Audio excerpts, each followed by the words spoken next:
get excited because new energy is coming in. It's a brand new season of intentional living, and we're manifesting something amazing. I'm here and ready to receive. With our very special guest, spiritual queen and manifestation expert, Emma Mumford. Manifestation is definitely not something where we just go all guns blazing, throw everything into the ring and just hope for the best. It is a deeply intentional practice. Up-level your life, work with the universe, and experience more abundance than you could ever imagine. And this is something that sounds so simple, but it actually can create huge results with consistency. Emma's sharing all her secrets, so don't miss out. I know we've kind of gone in about like New Year's goals and setting New Year intentions, and now we're like in the nitty-gritty of work. But, you know, these things do come up. On an all-new Intentional Living with Courtney Meyers.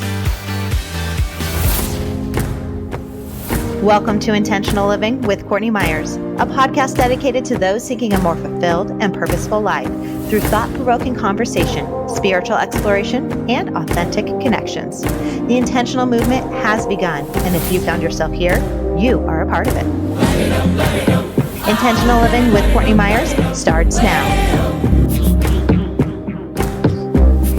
Hi, Emma. Welcome to Intentional Living with Courtney Meyers. I am so honored and excited to get to talk to you today. Thank you so much for having me, Courtney. How are you? I'm good. I'm so good. And we are embarking on a new year. We are embarking on all the good stuff. Everyone's setting their intentions for the year and really like trying to step into this bright, shiny new version of themselves. And I know you've had a big transformation in your life. You've gone from like this, it's almost like from practicality to spirituality. You've gone from like couponing to like abundance, which are like such extremes. And so I can't think of anyone better to talk to about this topic, especially as we really like get intentional about where we are going on our new journey on our next year than you. So like, let's start there. How do we bridge the two of becoming spiritual and practical and really creating a life that we desire and set that foundation so that we can truly do it without just like saying we want it? Because there's more to manifesting than just saying, visualizing and wanting something.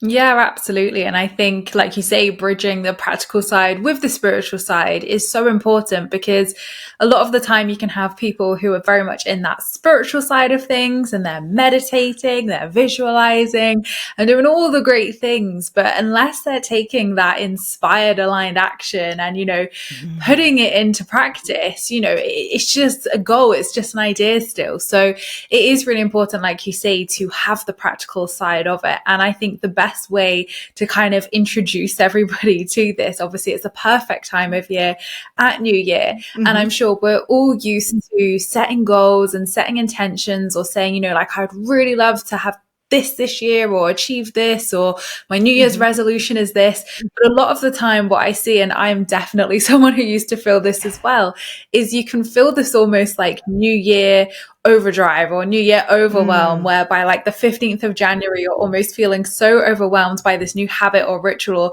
the gym or whatever it is that you've taken up from January the 1st. So we tend to fall off the bandwagon. We tend to obviously then not stick to it and not be consistent, and then not get the results that we want. So I'm definitely someone who says that with New Year's resolutions, intentions, manifestations, whatever you want to call them, is to make them really tangible and to make them sustainable throughout the year as well. So, you know, taking action in January is fantastic. Of course, we want that, but it's adding it into your life or adding it into your routine in a way that feels good to you, in a way that feels good to your nervous system and body, but also that's going to see you through and makes this, you know, sustainable, continuous changes where you do stick to it and you do see results because you're being consistent with it. So manifestation is definitely not something where we just go all guns blazing, throw everything into the ring and just hope for the best.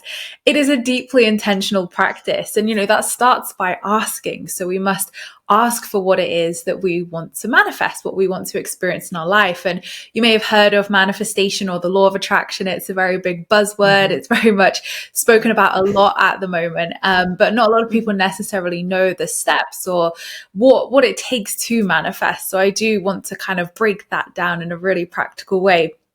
again, just to guide you this new year. So asking is the first step and obviously super important. So when we're asking for a desire or an intention, it's really important that we're clear on what that looks like. So for me, my kind of visioning process really starts here in December as we're recording, because at least then I have December to review my year, to really go over what worked well in 23, what maybe didn't work so well in 2023. And it gives me a great opportunity to reflect on my progress, reflect on what I've manifested, and then just really have some good awareness and knowledge of where I'm heading as well for 2024, so that when I come to set my 2024 intentions, I'm really clear by that point of, right, this is what I want to manifest. This is what it looks like. And this is how I want it to feel as well. Manifestation is a lot about feeling. It's not just about the kind of materialistic thing that manifests in your life. You could say, I want to manifest this money this year, but you might feel like crap when you manifest it. So, you really want to feel good. You want to feel happiness, joy, whatever the emotion is. So I definitely always suggest thinking about the emotion and feeling that you want to feel with that manifestation as well.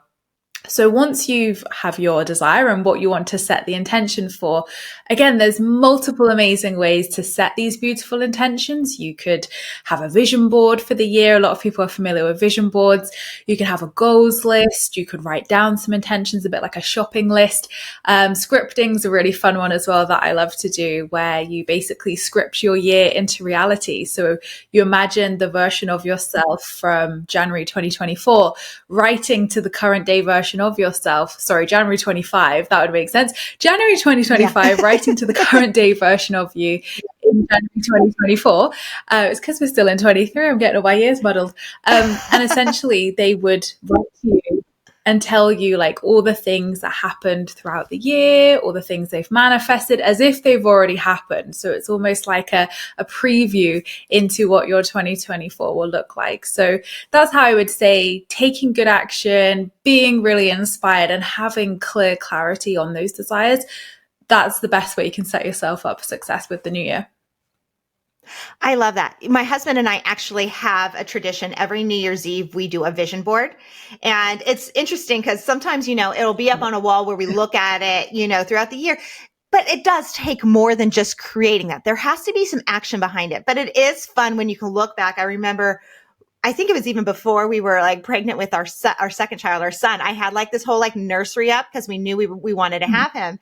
And, it was on the vision board, and I remember looking back, like we had taken it down because we had moved things around and we were changing stuff around, and I forgot about it. I pulled it out later, and like literally his nursery was the exact nursery on that board, and I had forgotten about it. So it's really cool, like when you can like do that visualization practice and then it actually happens.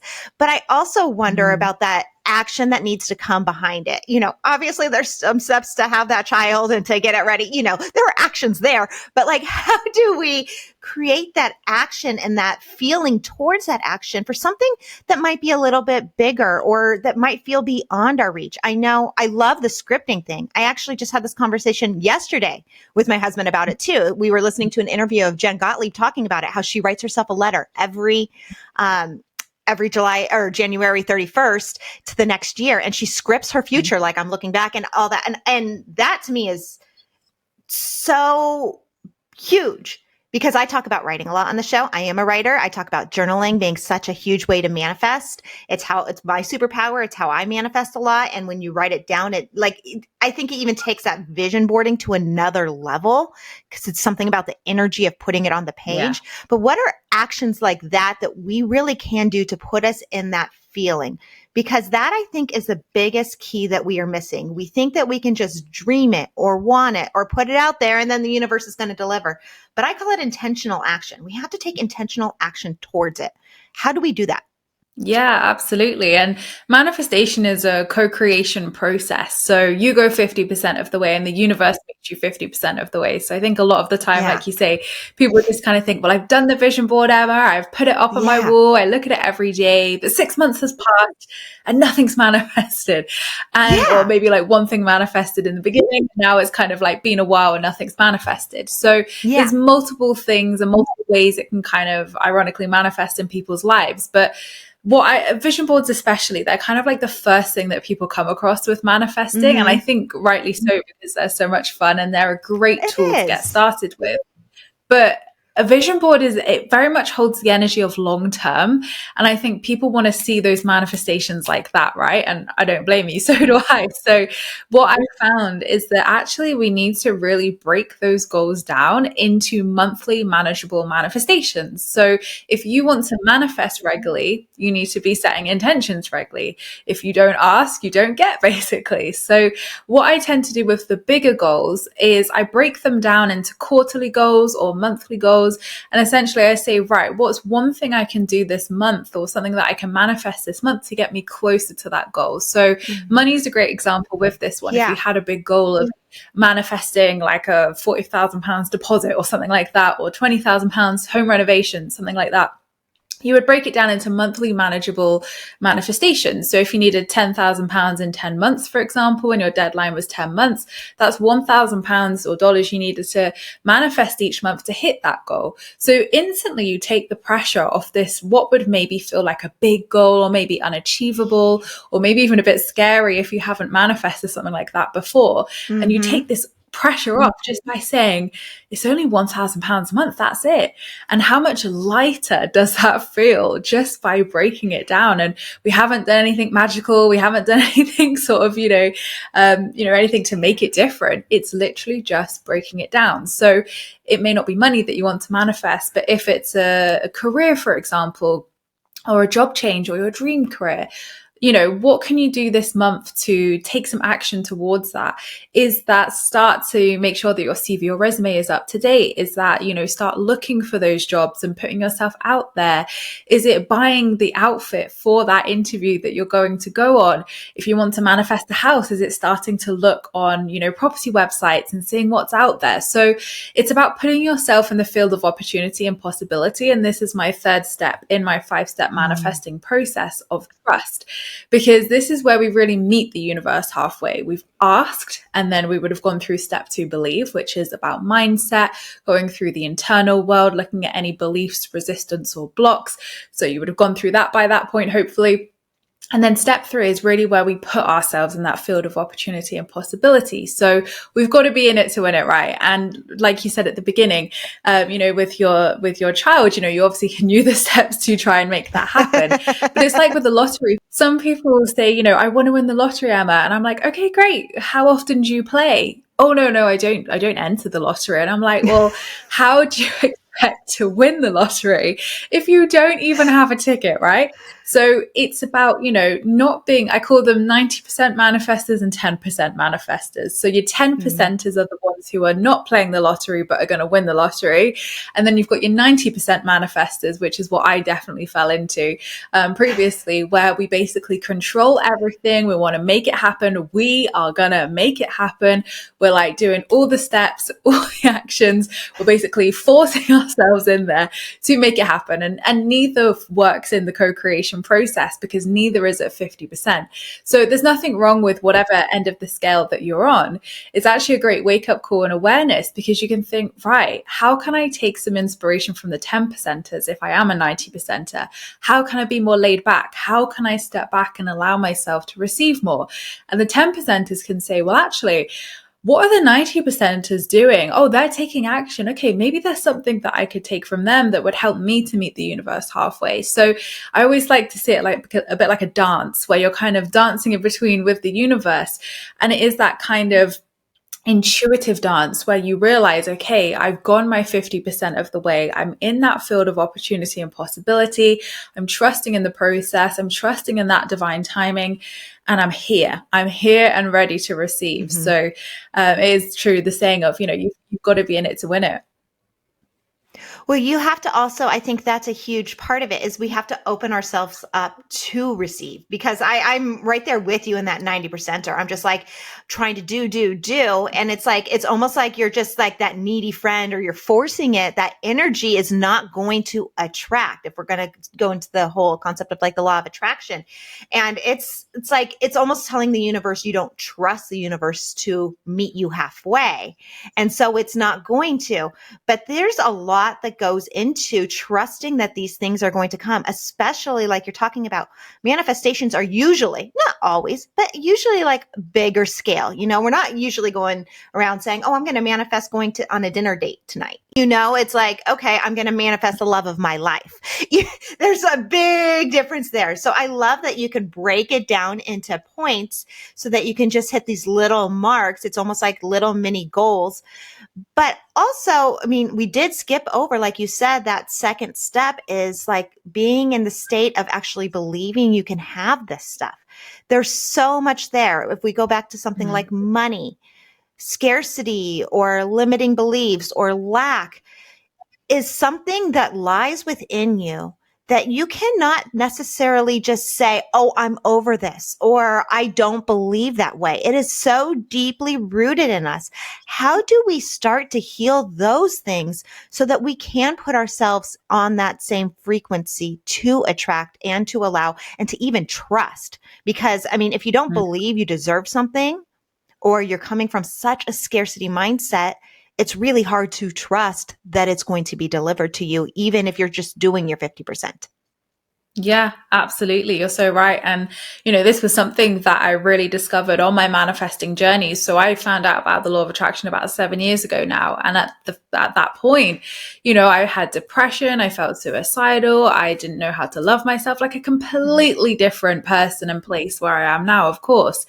And, when I was going along my manifesting journey, I would manifest some things, like it would just feel like easy, like money, for example.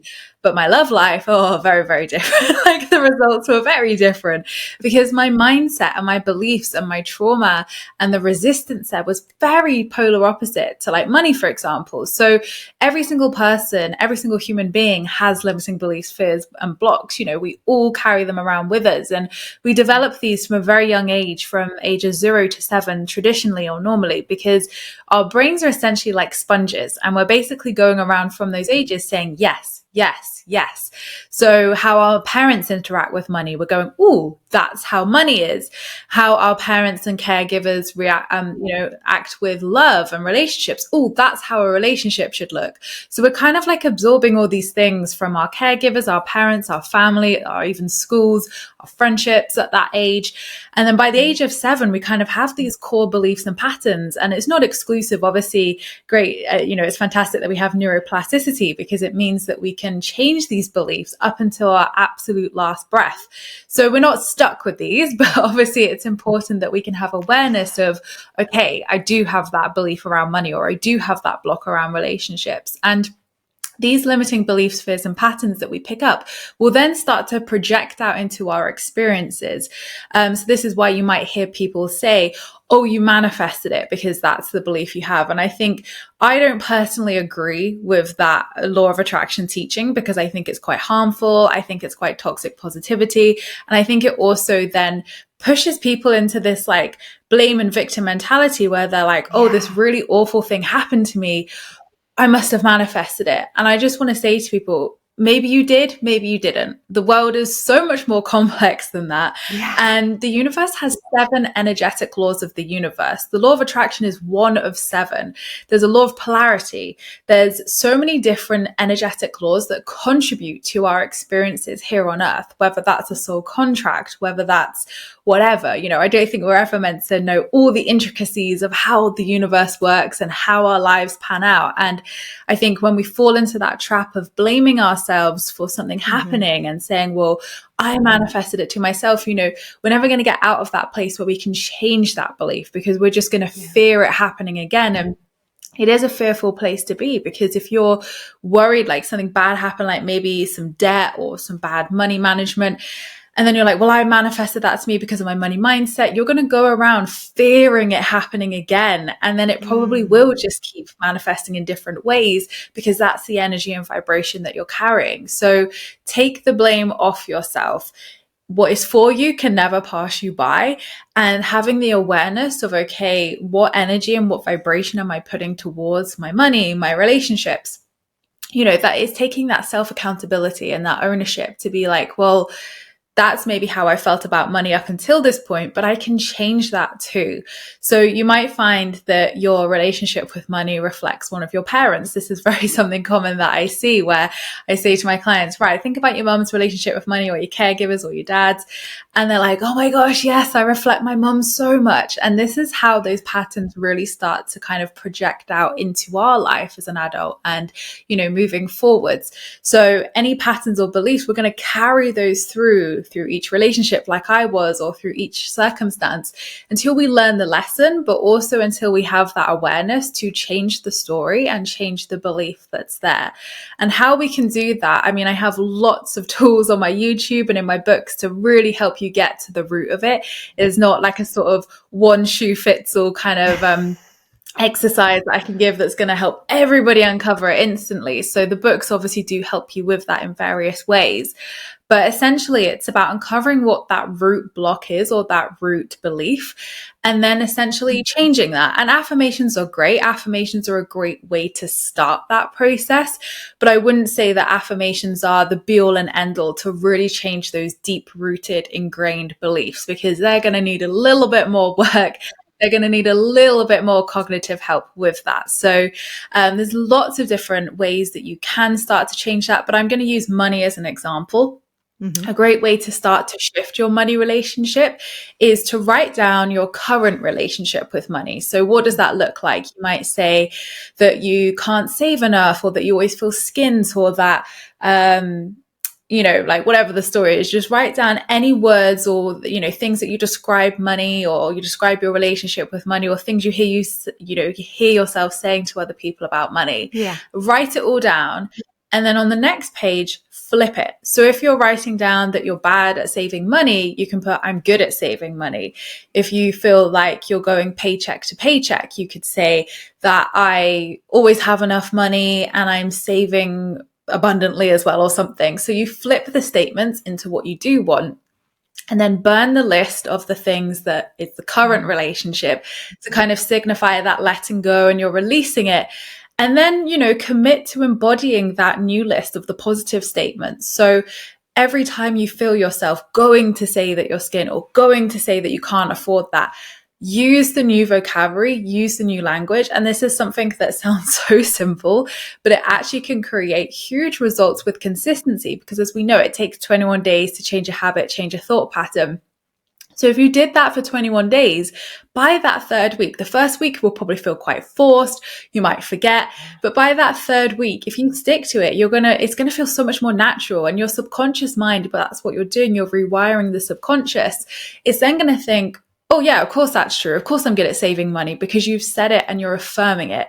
So that's kind of a way you can loosely work with affirmations and beliefs to positively change them. But like I said, it really depends on what we're looking at, based on what practice and tools to kind of work with. Yeah. But I love how you said, like, we put these ideas in our head and we blame, like we have this guilt and this shame and this blame about things.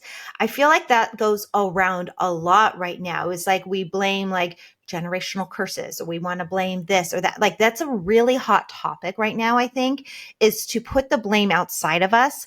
And I love that, no, let's not say your life is shit because someone else did something, because at 7 years old, you had this belief from this person. That just gives that you're not taking accountability for your own life. And I think that we need to actually look at that awareness and that accountability for ourselves a little bit more in everything that we're doing, as opposed to just blaming and being I'm going to be, loveless my whole life because I, saw bad relationships as a child and that's where I am. We have to also look at how we're contributing. So how do we combine that, what we were taught and absorbed as children, to really owning our own space?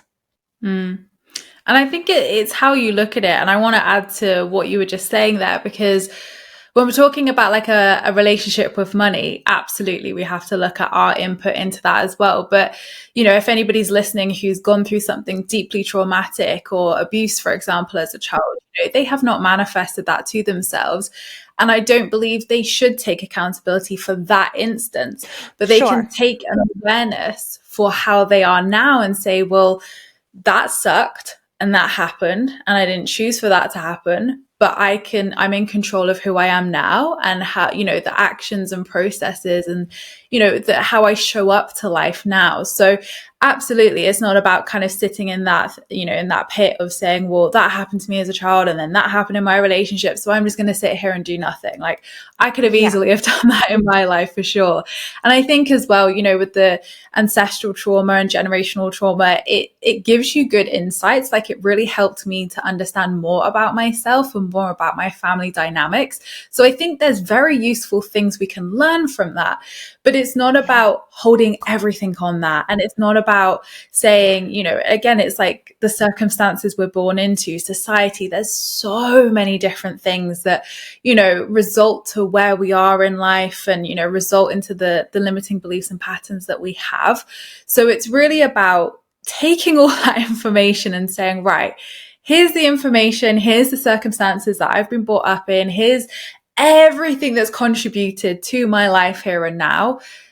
But what do I choose? What do I choose here and now? Because again, just because you've experienced something for however many years or a belief for however many years, that doesn't mean that you can't change that story or you can't positively impact that story to create a new reality that does feel better to you, that does, you know, reflect the way you do want to live. So absolutely, I always say to myself, you know, in circumstances of especially relationships, because that was my kind of biggest lesson and biggest test for sure over the years. And it was when I got fed up of my own BS that I woke up and I was like, you're the only person who's going to save yourself, Emma. You're the only person who has the power to change this story. Nobody else. No one's going to come and save you. No one's going to come and do it for you. You have to decide that you want better. You have to decide you deserve better. You have to decide that you deserve a loving relationship. If you keep going for the same people, you're going to get the same result. We've done that. We've got the t-shirt. So I think you kind of have to get to that breaking point to be like, no more. I want better. And I think that's a really powerful place to be, because there's a lot of motivation and there's a lot of drive behind that when we are in those rock bottom places or when we are like deeply fed up of, you know, where we're at. So I think those moments in life can be great catalysts for this change and for this motivation to, you know, take those actions. But I would say the best thing, if anybody's, you know, resonating with this, is to create a shift and change first. You know, it's not talking about like, you know, right, leave your job today, walk out of that relationship. You know, life is not that simple. And, you know, you don't want to traumatize yourself more. You don't want to put yourself in a stressful situation. You know, you've got to think things through.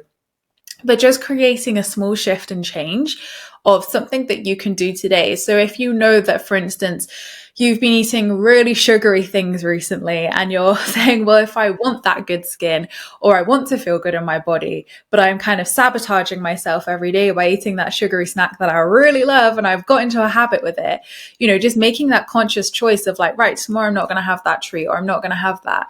And then the next day you can make those better choices, and we can make those better choices with anything in our life. But I think it's taking that one small step to say, right, today's going to be different. I'm going to break that habit. I'm going to break that pattern, and I'm going to do a positive pattern today. I'm going to create a positive habit of maybe waking up earlier so I have more time for myself, or going to bed earlier so I wake up more refreshed. So I think a lot of the secret is in our daily habits and in our patterns of how we go throughout our day, our sleep patterns, our eating habits. A lot of our daily habits of the mundane things can really reveal a lot of actually the bigger things and the bigger patterns and the bigger beliefs. So I'm not sure if that answered your question, but... No, but I love how you're saying that. You know, you have to hit that sometimes, that moment. Like, it's like you have to look in the mirror and be like, you know what? I'm the common denominator, or this is the problem. It ends here with me, and I'm going to make that change. I did the same thing with relationships. I was in bad relationship after bad relationship until like one day I'm like, no, this is not happening. And I changed my way. And literally that shift in my mindset, I was married a year later, met my husband a couple weeks later, like it just like it can happen that fast when we take the ownership. And I think that's where, because I've done all the I've done inner child work. We've looked at trauma, like we all have that. We all have that stuff in us that we do need to address. And I believe in it wholeheartedly, but there has to be a point where we are like, take that accountability. It's almost like that first step is the awareness, doing the work to understand it. It will give you an idea of like what your foundation is, what you're working with, but then you have to take the accountability to take the action.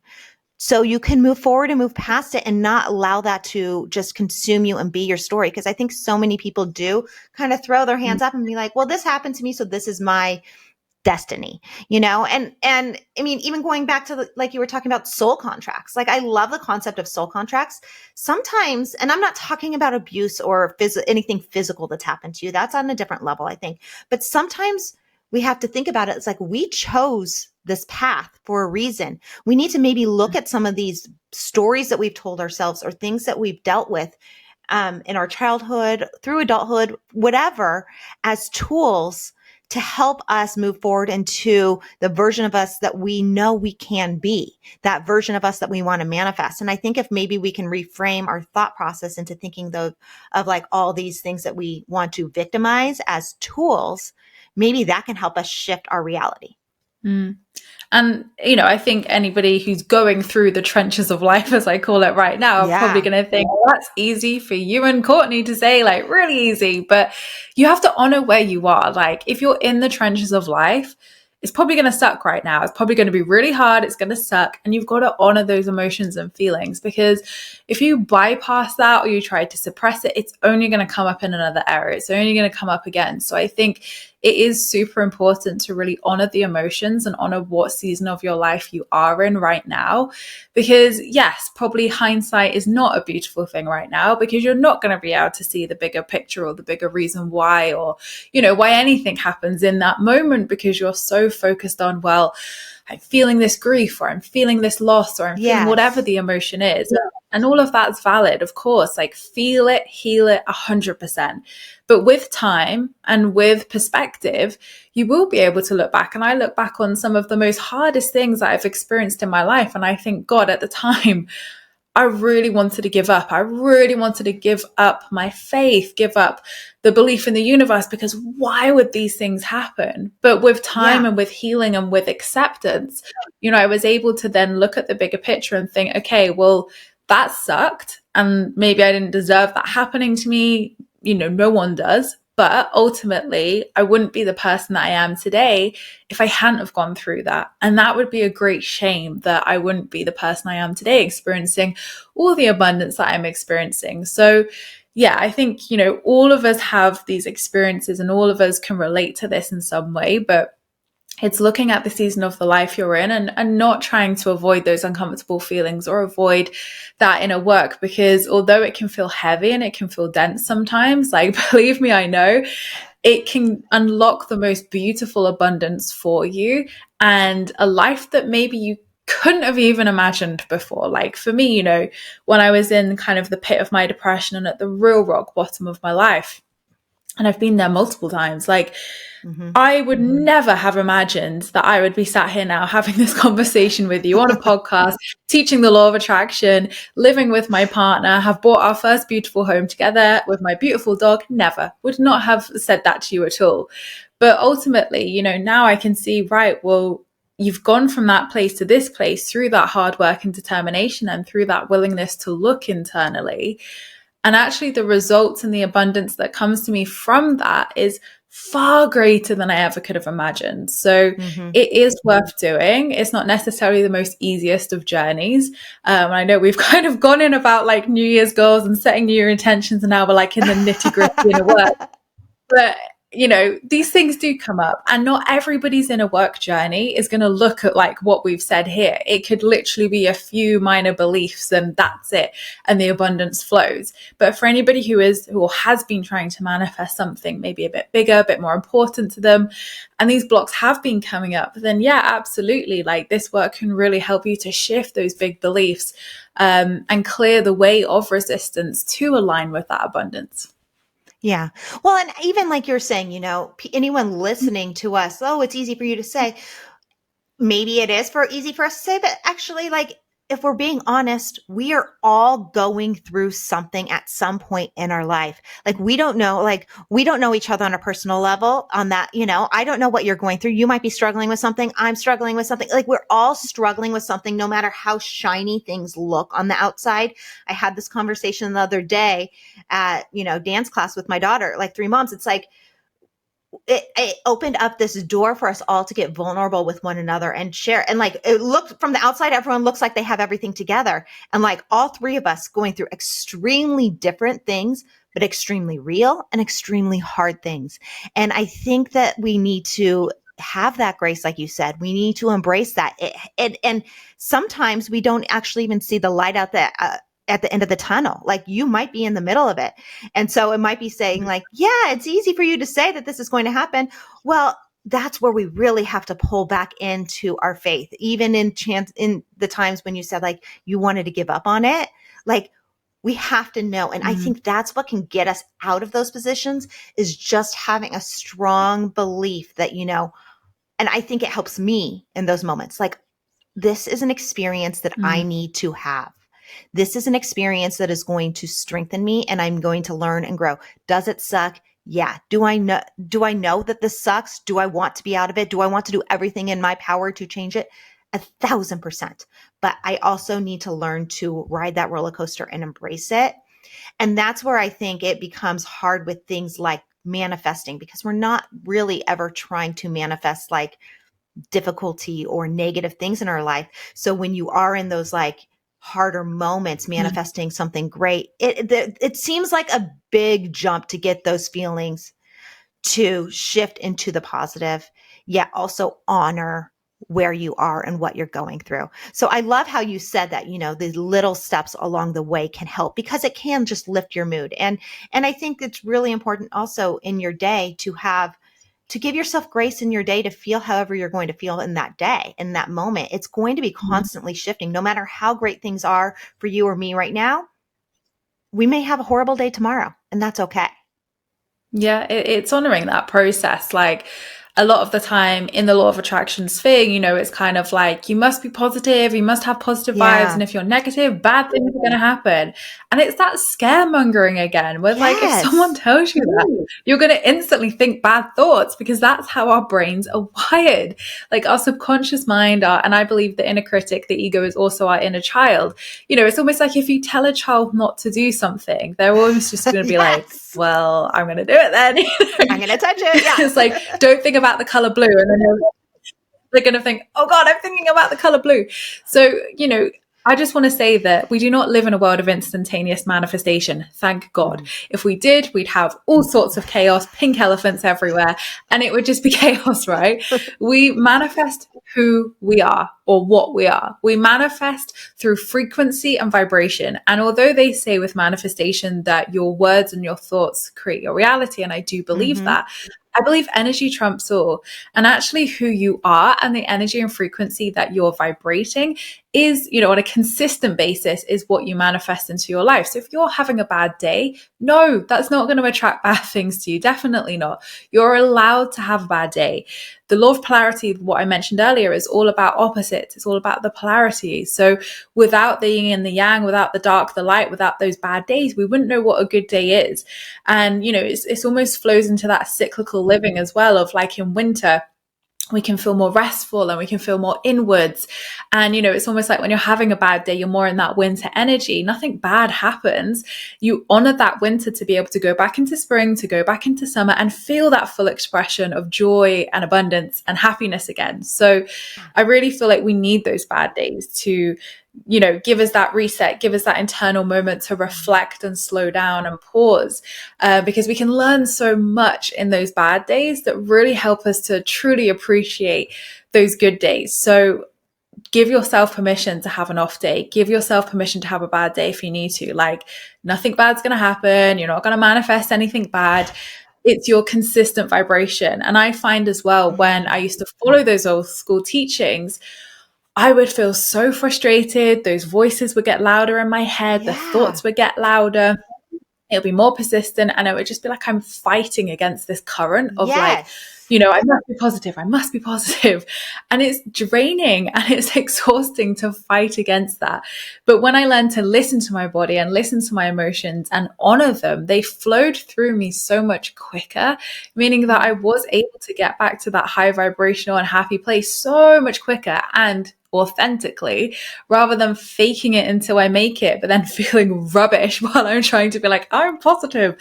So, we can't fake it. The universe knows we're lying, right? And we're trying to fake it. So energy doesn't lie. And I think it's just so important to, really honor every emotion that comes up, because it can teach us so much. I love that you said that. I've said it many times on the show. Energy doesn't lie. We have to be authentic in it. The show is about, finding your authentic self. And I talk about that a lot, that genuine emotion, those genuine feelings, because you can't fake it till you make it. I mean, it's a phrase that my old show choir teacher used to use for us. And it's one thing if you're like on stage performing, you could smile and do a little performance, you could fake it till you make it there. Great. But you can't fake it till you make it in life. And that whole concept, like if you have a negative thought, you're going to manifest negative things. That is said so much. You got to stay positive. You got to keep positive. Our brains are wired to go to negative immediately, automatically. The science takes us there like instantly. So to say you're going to stay in that positive state at all times is, like you said, exhausting. It's not realistic. And that's where I think we need to bring in the practicality with this, with this energetic work. We have to embrace that. We can't. And I love that, you say it's not like you're going to just have the worst life because you had one bad day. It's when we allow ourselves to go down that rabbit hole and just sit in it and not allow the feelings to move through us that we find ourselves in that constant state of negativity. It's like we need to also learn how to release, I think, so that we can allow the more positive stuff to come in. Yeah. And I think people don't always talk about or maybe notice that with manifestation, especially those like big things that we want, whether it's the dream relationship, the dream house, the dream career, you normally end up purging first. And what I mean by purging is loss. It can look like, I don't know, like you could be manifesting your dream house and you might lose your job, for example. It doesn't have to be in the same area. Or for instance, if you want to manifest that dream relationship and you have this list of all the things you want and you kind of sneakily know that the person you're with maybe isn't that list. And then all of a sudden something happens, the universe clears that person out of your life and you're like, whoa, like what's happened? I'm trying to manifest this amazing relationship and my partner's just left. And again, like we can kind of have this, like the universe kind of like clears the gunk out the way almost and says, okay, you want that thing? Right. We're going to clear out this. We're going to go through these beliefs. We're going to up level. We're going to get you to this place where you are going to receive that desire. So I think sometimes when things seem to be going all wrong, we can panic, we can freak out. I have definitely been there and think like, oh my God, the opposite's happening. I'm not manifesting what I want. But I always think like if you're going through a change in your life and you're feeling that up leveling, like get excited because new energy is coming in. That space is being created for new, abundant, up leveled energy to come in. And it can feel uncomfortable. It can definitely feel like, doing that. But ultimately, I always describe it like a cluttered living room. If you had a living room that had everything everywhere and stuff all over the floor, and you're like, I really want to buy a beautiful new lamp for this living room. You'd have nowhere to put it. Maybe you've already got a lamp that's half broken and it's kind of been sat there for 20 odd years. You don't have any space for it. So if you tidied the living room and created the space, you could, and maybe let that old lamp go. You could then buy the lamp that you want to and bring that into the space and truly enjoy it and see it fully. So, look at your energetic clutter as well, whether that's in your physical home, whether that's mentally, whether that's emotionally, spiritually. I always think like decluttering your life, but even in January, like perfect time to do this. Yes. creates the space for new abundance to come in. I don't know about you, Courtney, but every time I declutter my house and have a good sort through, like new money always comes to me. And, it's wild because obviously it's got nothing to do with the house really, but, it's that energy, because when we get in those patterns of stuck and stagnant energy, even in our home or a drawer, I think we all have these drawers where we just chuck stuff in and it's like the chuck it drawer, even that drawer that we're avoiding, is holding energy, is holding stuck and stagnant energy. And we as humans do that in our body as well, and emotionally and spiritually. So even just decluttering in whatever sense you resonate with, as I say this, creates that space for the very things you want to come in. So we should look at things when everything's falling off in our life and not going the way we planned, is we should be oh, let's get excited because something new is going to come in. Something great is going to come in, even though, it's kind of counterintuitive to what we might be experiencing. It should bring those feelings of excitement because something will fill that space and it's usually going to be better. Mm-hmm. Absolutely. And I think like I said, you may not feel like that at the time. I think my friend always used to say to me, with every ending comes a new beginning. And so now, when I, for me this year, especially, in 2023, I was in a numerology personal year cycle 9, which is about endings, closure. So everything this year, I've manifested huge, amazing things. But for example, our first house we bought in 2023, massive manifestation. So happy we were able to do that. But then it kind of felt like a huge closure on that chapter on my life. That decade I'd spent living by myself, living in a totally different county, a totally different area where all my friends and family were. So I was kind of really moving away to a brand new place. And I really felt that ending and closure energy for that period, even though this manifestation and new beginning had happened and it was so exciting to have manifested that. So that's just a really small example. But yeah, I feel like this year has been so many reflections, so many endings and closures, but I'm well, get excited because actually you've seen so many amazing manifestations come in and leaps in the business and leaps in the ways that you wanted to, but you just had to let go. And that can feel counterintuitive to let go, definitely. Well, do you allow yourself to mourn that? Even if it's you are stepping into something that's great, it is an ending. So do we allow ourselves to go there and mourn that closure of whatever it is, even if it wasn't something that was great for us, but it was something familiar? Because I know that we tend to hold on to things that might be familiar and we have to release it to let it go. And it doesn't, but we also have to almost grieve that letting go. It's like a death, you have a mourning period before you can really fully embrace the new that's coming in. Yeah, absolutely. And I want to bring it back to the seasons with that of, in the Northern Hemisphere right now, we're in the physical expression of winter, right? But in that winter period where we're losing, we're letting go, it does feel like that death. And if we look in nature, the trees literally die, they don't die, but the leaves die and fall off, the flowers die away.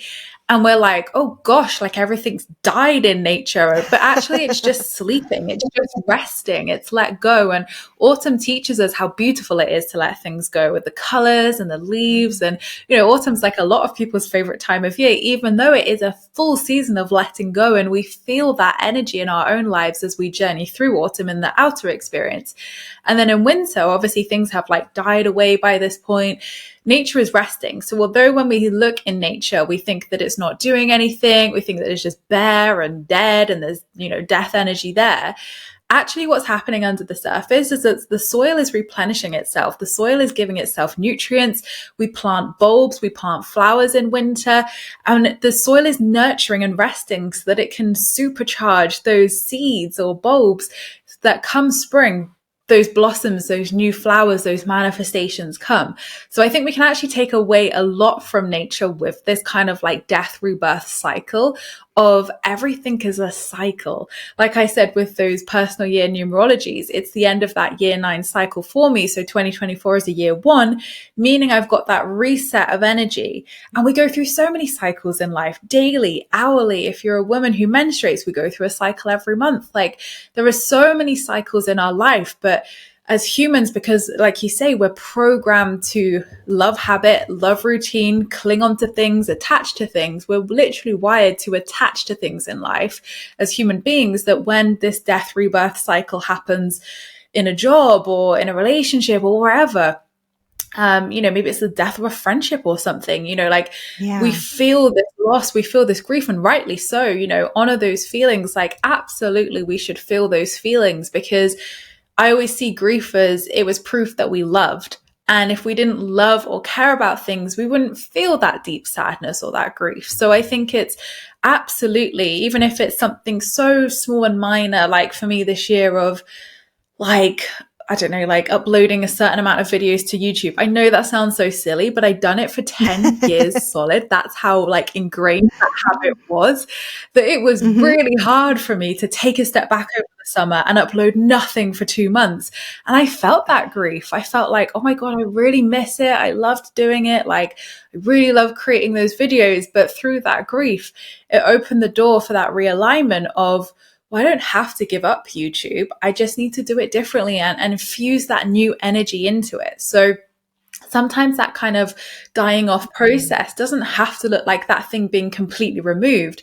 It was like I needed to give my YouTube that space and the time off for me to rest, like winter, so that I could then put the nutrients and put the goodness and the good energy and aligned new energy into that project, so that it did flourish and it did feel exciting and good. So there's so many ways it can turn up and, manifest in our life. But yeah, if you're feeling that grief and loss, absolutely feel it, because, you're allowed to feel that. You're allowed to feel sad. You're allowed to feel grief, no matter how big or small it is. And I think, it's so easy for people to see the big things in life, like the loss of a person or, a really big grief as well, that's valid of grief. But there are so many things, like my friends, for instance, who have sadly had miscarriages. They've always felt like they couldn't feel grief because they hadn't even told anybody they were pregnant. They hadn't even announced it to the world, or, even had much time themselves with that pregnancy.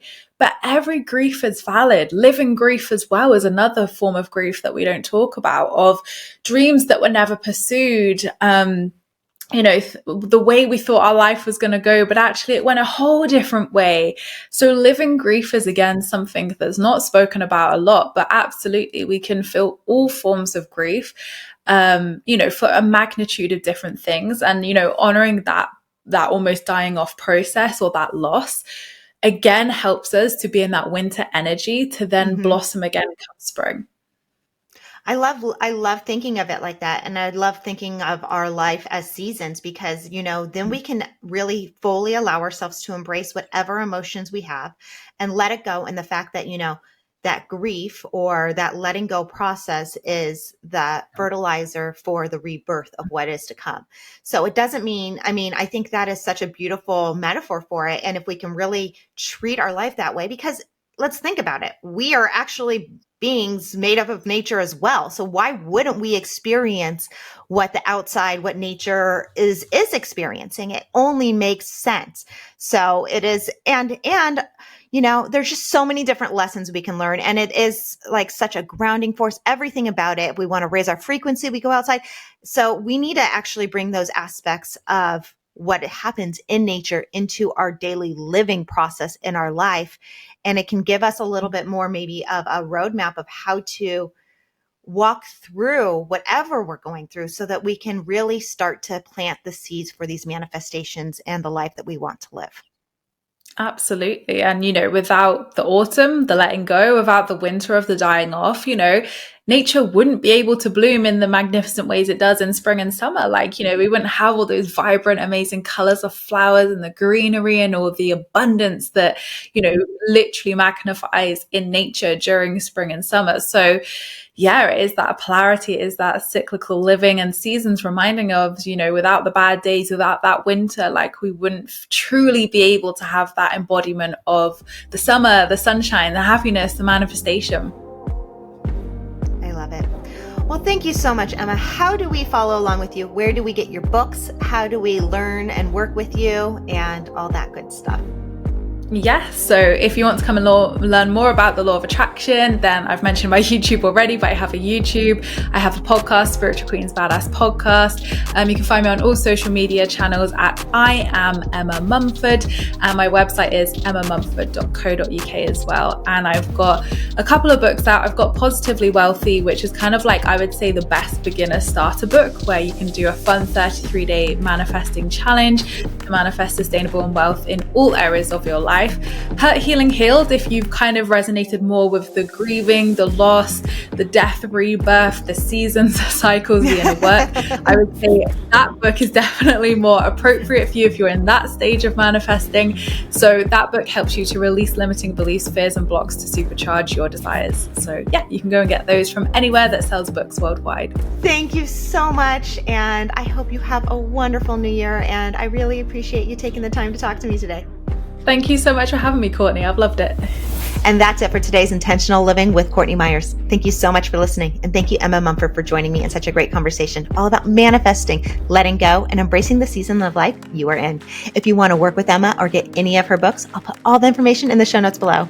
And as always, you can find Intentional Living with Courtney Meyers and Intentional Media on our website at CourtneyMyers.com. That's where you find our courses, our books, and everything else we have going on. I'll talk to you soon. Bye.